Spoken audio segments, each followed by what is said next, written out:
നമുക്ക് 100% വിജയപ്രതീക്ഷ തന്നെയാണുള്ളത്. നിയമസഭാ തെരഞ്ഞെടുപ്പ് പോരാട്ടത്തിന്റെ ആവേശം ഓരോ ദിവസവും കൂടി വരികയാണ്. മഞ്ചേരി നിയോജക മണ്ഡലത്തിൽ ഇടത് വലത് മുന്നണികൾ സ്ഥാനാർത്ഥികളെ പ്രഖ്യാപിച്ചതോടെ തൊട്ടു പിന്നാലെ ബി.ജെ.പിയും മണ്ഡലത്തിൽ സ്ഥാനാർത്ഥിയെ പ്രഖ്യാപിച്ചിരിക്കുകയാണ്.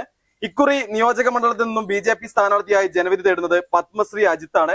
സ്ഥാനാർത്ഥി ചാനൽ 2 പ്രേക്ഷകരോടൊപ്പം കൂടെയുണ്ട്. എന്തായാലും വലിയ പ്രതീക്ഷയോട് കൂടെ മഞ്ചേരിക്കാരിയായ നിങ്ങൾ ഇക്കുറി ജനവിധി തേടുകയാണല്ലോ. എങ്ങനെയാണ് ഇത്തവണത്തെ പ്രതീക്ഷകൾ? നമുക്ക് 100% വിജയപ്രതീക്ഷ തന്നെയാണുള്ളത്. നമ്മൾ ഇക്കഴിഞ്ഞ ജില്ലാ പഞ്ചായത്ത് തെരഞ്ഞെടുപ്പിലായാലും നമുക്ക് മേലാക്കത്തുനിന്ന് ഒരു കൗൺസിലറെ കിട്ടിയിട്ടുണ്ട്. അപ്പൊ തീർച്ചയായിട്ടും നമ്മളുടെ കൂടെ മഞ്ചേരിക്കാരുണ്ടാവും എന്നുള്ള ഒരു പ്രതീക്ഷയിൽ തന്നെയാണ് നമ്മൾ മുന്നോട്ട് വന്നിട്ടുള്ളത്. എന്തായാലും തദ്ദേശ തെരഞ്ഞെടുപ്പിൽ നഗരസഭയിൽ ബി.ജെ.പി ഒരു അക്കൗണ്ട് ഓപ്പൺ ചെയ്ത ഒരു സാഹചര്യമുണ്ടല്ലോ.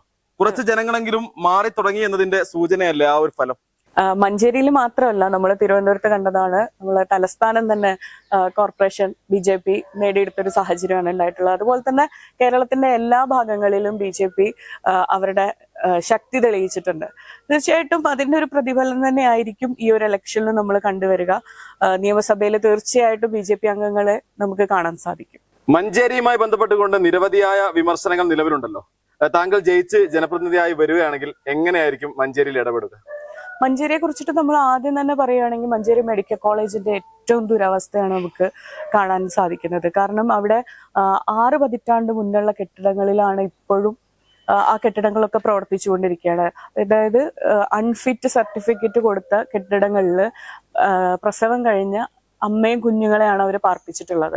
ഇപ്പൊ നമ്മൾ കണ്ടിട്ടുള്ളതാണ്, കോട്ടയം മെഡിക്കൽ കോളേജിൽ ഒരു ഇൻസിഡന്റ് ഉണ്ടായി. അവിടെ ഒരു കെട്ടിടം തകർന്ന് വീട് ബിന്ദു എന്നൊരു സ്ത്രീ മരിക്കാനിടയായ സാഹചര്യമൊക്കെ ഉണ്ടായി. അന്ന് നമ്മളുടെ ആരോഗ്യമന്ത്രി പറഞ്ഞ വാർത്താ സമ്മേളനത്തിൽ പറഞ്ഞ ഇങ്ങനത്തെ കെട്ടിടങ്ങളിൽ ഇനി പ്രവർത്തനം ഉണ്ടാവില്ല എന്നൊക്കെ പറഞ്ഞ് നമ്മൾ കേട്ടിട്ടുണ്ട്. പക്ഷെ മഞ്ചേരി മെഡിക്കൽ കോളേജിന്റെ അവസ്ഥ എടുത്ത് നോക്കിക്കഴിഞ്ഞാല് ഇതുപോലത്തെ കെട്ടിടങ്ങളിലാണ്. ഇത് പൂട്ടിക്കഴിഞ്ഞാല്, ഈ കെട്ടിടങ്ങൾ പൂട്ടിക്കഴിഞ്ഞാൽ അവിടെ ഇവരെ ഒന്ന് മാറ്റാൻ പോലും മറ്റു കെട്ടിടങ്ങളോ സൗകര്യങ്ങളോ ഇല്ല. സൗകര്യങ്ങൾ ഒട്ടും തന്നെ ഇല്ല എന്ന് നമുക്ക് പറയേണ്ടി വരും. അതുപോലെ തന്നെ നഴ്സിംഗ് കോളേജിലെ വിദ്യാർത്ഥികൾ അനുഭവിക്കുന്ന പ്രശ്നങ്ങൾ, അവരുടെ സമരങ്ങളെല്ലാം നമ്മൾ കണ്ടുവരികയാണ്.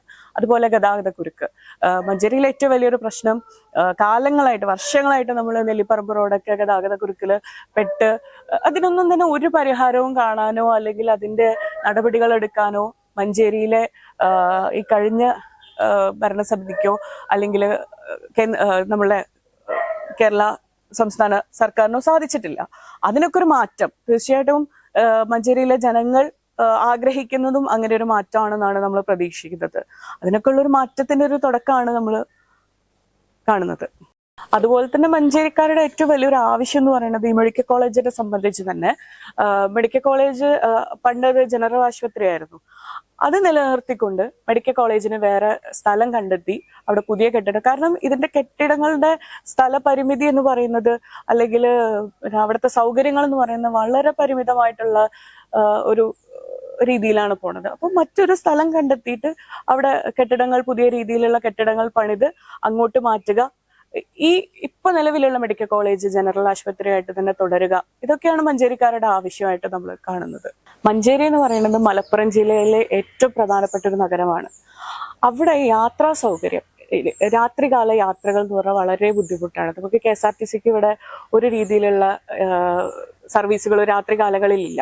അത് ജനങ്ങളെ വല്ലാതെ ബുദ്ധിമുട്ടിക്കുന്ന ഒരു വിഷയമാണ്. അതുപോലെ നമ്മൾ പയ്യനാട് സ്റ്റേഡിയം, നമുക്ക് വളരെയധികം വിശാലമായി കൊണ്ടൊരു സ്റ്റേഡിയത്തിനുള്ള സ്ഥലവും കാര്യങ്ങളൊക്കെ കിട്ടിയിട്ടും ഉപയോഗശൂന്യമായ രീതിയിൽ അത് വേണ്ട രീതിയിലുള്ള സൗകര്യങ്ങളില്ലാതെ ഉപയോഗശൂന്യമായിട്ട് കിടക്കുകയാണ്. ഇതൊക്കെ ഒരു മാറ്റമാണ് ഭാരതീയ ജനതാ പാർട്ടി അധികാരത്തിൽ വന്നു കഴിഞ്ഞാൽ നമുക്ക് ജനങ്ങൾക്ക് കൊടുക്കാൻ സാധിക്കുന്ന ഉറപ്പെന്ന് പറയുന്നത്. അതുപോലെ കുടിവെള്ള പ്രശ്നം, മഞ്ചേരിയിലെ നഗരസഭ പരിധിയിലെ കുടിവെള്ള പ്രശ്നം എന്ന് പറയുന്നത് വളരെ രൂക്ഷമായ രീതിയിൽ പോയിക്കൊണ്ടിരിക്കുന്നതാണ്. ഇവിടുത്തെ കൗൺസിലേഴ്സ് വരെ സമരം ചെയ്യേണ്ട ഒരു സാഹചര്യത്തിലേക്ക് വരെ എത്തിയിട്ടുണ്ട്. അപ്പൊ ഇതിനൊക്കെ വേണ്ടി ഒരു മാറ്റം ജനങ്ങൾ തീർച്ചയായിട്ടും ആഗ്രഹിക്കുന്നുണ്ട് എന്ന് നമ്മൾ മനസ്സിലാക്കുന്നു. എന്തായാലും തെരഞ്ഞെടുപ്പ് പ്രചരണത്തിന്റെ ഭാഗമായിക്കൊണ്ട് കുറച്ചധികം ദിവസങ്ങളായി ജനങ്ങളെ കാണുന്നുണ്ടല്ലോ. എങ്ങനെയാണ് സ്ഥാനാർത്ഥി എന്ന നിലയിൽ താങ്കളെ ജനങ്ങൾ സ്വീകരിക്കുന്നത്? വളരെ നല്ല പ്രതികരണമാണ് നമുക്ക് കിട്ടുന്നത് ജനങ്ങളുടെ കയ്യിൽ നിന്ന്. കാരണം ഇപ്പോൾ കേന്ദ്ര ഗവൺമെന്റിന്റെ പദ്ധതികളും കാര്യങ്ങളൊക്കെ, മോദിജി നടപ്പിലാക്കുന്ന പദ്ധതികളൊക്കെ ജനങ്ങൾക്ക് കൃത്യമായിട്ട് അതിനെക്കുറിച്ച് ധാരണയുണ്ട്. നമ്മളെ നാട്ടിലെ അത് ജനങ്ങളിലേക്ക് എത്രത്തോളം എത്തിക്കുന്നുണ്ട് എന്നുള്ള ഉപരി ജനങ്ങൾ ഇതിനെ കുറിച്ചിട്ട് ബോധവാന്മാരാണ്. അപ്പൊ അതുകൊണ്ട് തന്നെ വളരെ പോസിറ്റീവ് ആയിട്ടുള്ള ഒരു പ്രതികരണമാണ് ജനങ്ങളിലൊക്കെ നമുക്ക് കിട്ടുന്നത് അവരും ഒരു മാറ്റം ആഗ്രഹിക്കുന്നുണ്ട് എന്നുള്ളതാണ് നമുക്ക് മനസ്സിലാക്കാൻ സാധിക്കുന്നത്. എന്തായാലും പലരിലൂടെയും പറഞ്ഞറിഞ്ഞത് ഒരു സെലിബ്രിറ്റി കൂടി ആണെന്നാണ്. കാരണം കലാമേഖലയിലൊക്കെ സജീവമാണെന്ന്. ഏതെല്ലാം രീതിയിലാണ് കലാമേഖലയിൽ ഇടപെടുന്നത്? ഞാൻ ഒരു ഡബിങ് ആർട്ടിസ്റ്റ് ആണ്, പിന്നെ മേക്കപ്പ് ആർട്ടിസ്റ്റ് ആണ്, ഫ്രീലാൻസ് ആയിട്ടും ഒക്കെ വർക്ക് ചെയ്യുന്നുണ്ട്.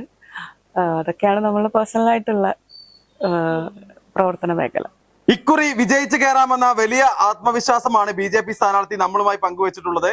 ഒരുപാട് വികസന പ്രവർത്തനങ്ങൾ മുന്നോട്ട് നയിക്കണമെന്ന ആശയം കൂടി നമ്മളുമായി പങ്കുവെക്കുന്നു. എല്ലാവിധ വിജയാശംസകളും ഈ ഒരു അവസരത്തിൽ നമ്മളും അറിയിക്കുകയാണ്. മഞ്ചേരിയിൽ നിന്നും ക്യാമറമാൻ ഷനു അരീക്കോടിനൊപ്പം Ajnas Koodaranji, channel 10 Manjeri.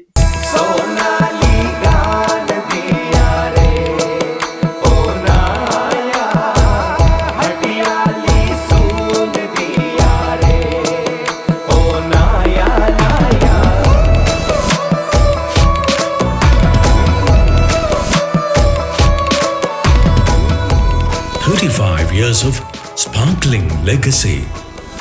Popular Gold and Diamonds, Perindalmanna.